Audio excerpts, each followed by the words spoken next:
No, please wait. Don't click away, okay? Give me 1 minute. Hello, everybody. I know time is very precious, and I'm truly glad we are taking the small window of time to be together. Give me a few minutes from you. I want to start by asking a question that we usually answer without a second thought. The question is, how are you? Lately, the most common answer I hear, and if I'm very honest, the one I have used myself more and more, was, oh, I'm fine, but I'm just so busy. I'm very, very busy. We say it at the office, we say it at the school gates, we say it with our friends. We've almost turned busy into a badge of honor. So because we are busy, we are very, very good, right? As if I'm being exhausted would be the proof that I'm valuable and that I'm actually doing something important. But sitting here lately in the quiet of the pagoda, I've been reflecting on this quite a bit.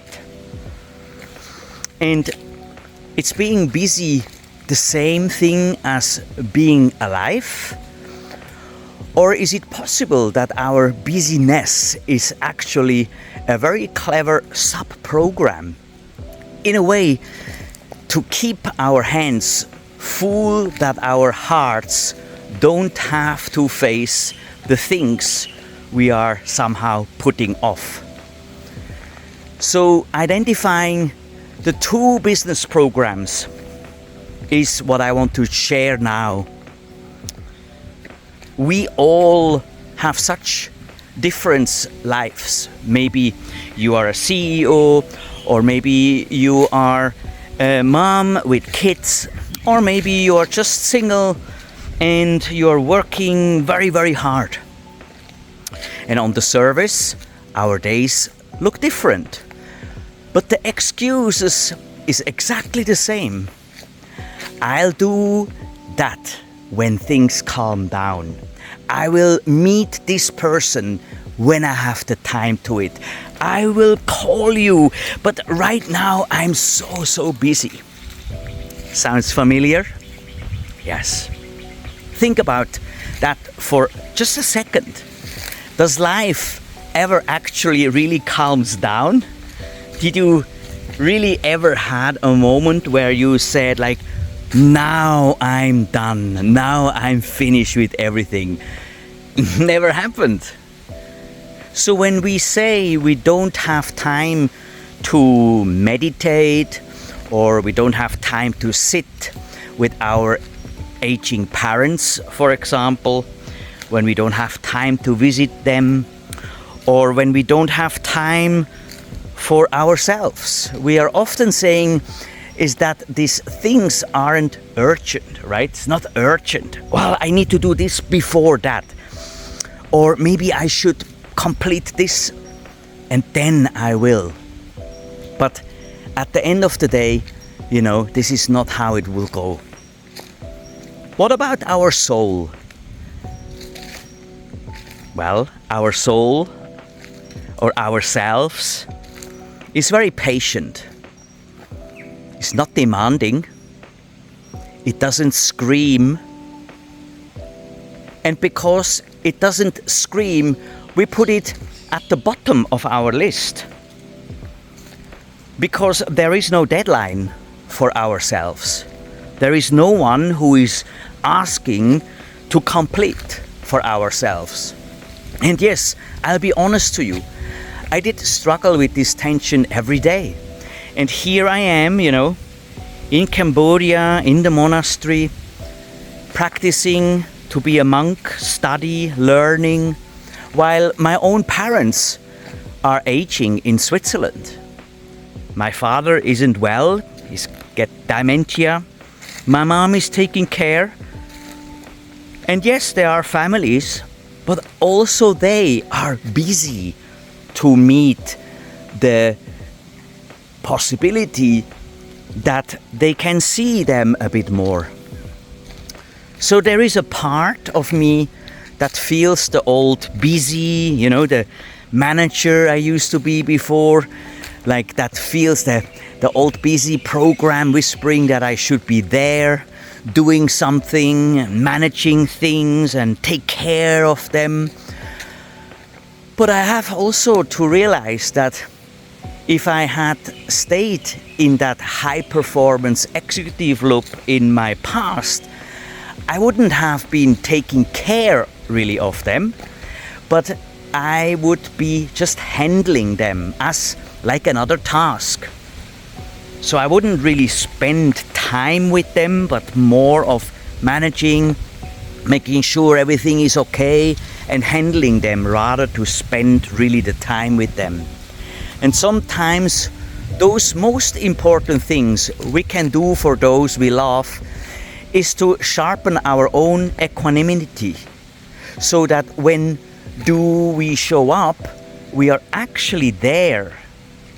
And so I'm looking forward in June to see my parents and just to be there and not really having a plan. It's helpful to look at this critically, but with a lot of kindness towards ourselves. Often it's because the important stuff like deep self-reflection or facing the reality that the people we love are getting older is uncomfortable. I don't want to see my parents get old, but it's much easier to answer 50 emails than it's to sit in silence, for example. Am I actually happy with the direction of my life? That is the question. Are you happy with the direction of your life? How many things do you postpone right now where you know already you should actually spend more time there? In the wisdom of the middle way, as Buddha says, we talk about the difference between doing and being. After all, we are called human beings and not human doings. So busyness is a wonderful anesthetic, right? It's like something which paralyzes us. It numbs the transition, but if we are always running, we never actually arrive. I remember that when I was a manager, I always were running to the next. I was chasing and I was never enjoying the moment to be here and now. So we spend our entire lives preparing for the later and the soon, and I will do it. Yes, that isn't guaranteed. There is no guarantee that tomorrow is tomorrow. Neither of you or me, we could be dead. Who knows? Either or you parents could be dead. We don't know. Nobody knows. So if you stripped away all your tasks, your titles, and your to-do lists, who are you in this very moment? Who are you? If that question feels heavy, that's okay. That's exactly why we stay busy. But the first step to finding the balance is, I think, simply noticing that we are running. Maybe we are running away from something. So how do we move from being reactive to being intentional? So that we are not needing to react when something happens, but we're actually responding intentionally. You see, it's like the big rock theory, right? In a way, where you have a glass jar, and you can put a big rock. The big rock is your proper things, what you need to do first. Like, for example, your health needs to come first, your family, your inner peace, yourself, right?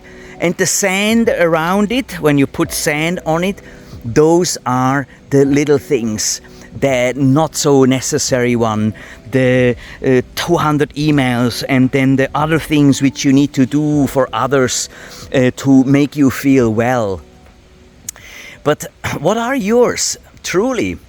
Is it the 15 minutes meditation? Is it the Sunday lunch, which is your big rock? What about if you put too much sand, too much little things into the jar of glass? Then suddenly the rock has no space in it anymore, because it's just full of little small tasks. And I do it now because when I do it afterwards, then I will. And that then I will never arrives, because there is always something more important in front of that. This isn't for clients. This is for you. This time is really for you. Because there will be one day, and we know that, everybody knows that, where you can ask yourself, if I were looking back from 1 year in the future, would I regret missing this meeting? Would I regret missing this quiet moment with someone I love? Would I miss the meeting with my boss and talking about something, or would I miss the meeting with my parents and having their birthday and enjoying the birthday cake? So change isn't a mountain we climb once. Change is, some days you'll be great at it, you know. Some days you will get swallowed by the busy program again. That's okay. That's part of being a human. But I want to offer you 4 questions to take away. These aren't an assignment. This is not another task. Don't need to put it on the to-do list. But give yourself this time. And here are the questions. Number 1. If your time truly reflects your heart's values, what would your calendar look like tomorrow? Number 2. What is the one thing you keep saying, not now, to? And what would happen if you said yes to this today? That's the part of the removing the resistance. And the third question is, if you knew your time with your loved ones was limited, what is the very first thing you would change about your daily routine? And you know, the funny part is with this question, what if you knew? That's an illusion. Because we know the time will come where things will be changed. And number 4, when was the last time you sat down with yourself in total silence and just listened to your own breath? It could be in nature, it could be in the car, but just awake and silent. So those 4 questions can be your journaling prompt, and why not? You could write it down and self-reflect on this one. Because those 4 questions will trigger what you will do in the future and how you want to handle your I do it soon and I will take care of it, but I am too busy.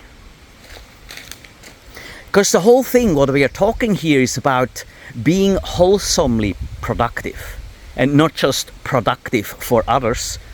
It's about finding that balance where you can be a high performer in your work, a present child or parent, as a peaceful human all at once.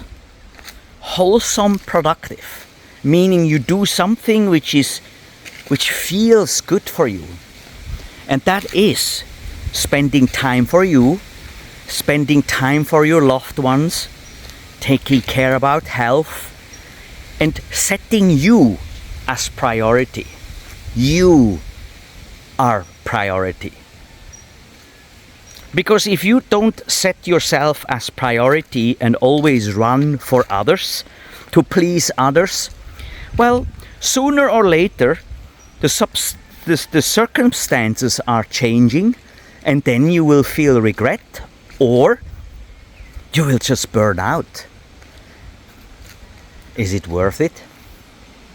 I'm not so sure about that. Because we know one day things will change. You know it. I can feel it by myself. We don't know when, but we can ensure that when that day comes, we aren't looking, back at the mountain of, whoa, finishing task and I have completed all the files.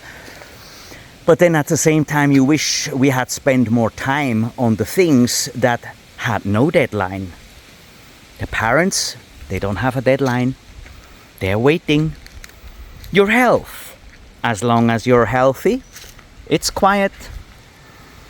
Yourself, as long as you kind of running your sub program and doing and not being and pushing this being away from you, well, maybe nothing happens for now, but maybe sometimes it will come the time where things will change in your life. I feel that you deserve to feel balanced. I feel that you deserve to be present in your own life. I feel that you are priority in your life. And I feel that it is time to give yourself this time to be priority. What do you think? If you're still here, I congratulate you because you gave yourself time to listen to this motivation, and the next step for you would be to answer for yourself these 4 questions which I shared to you. So thank you very much for spending this impossible time with me today. And as always, from Cape Forest, stay inspired.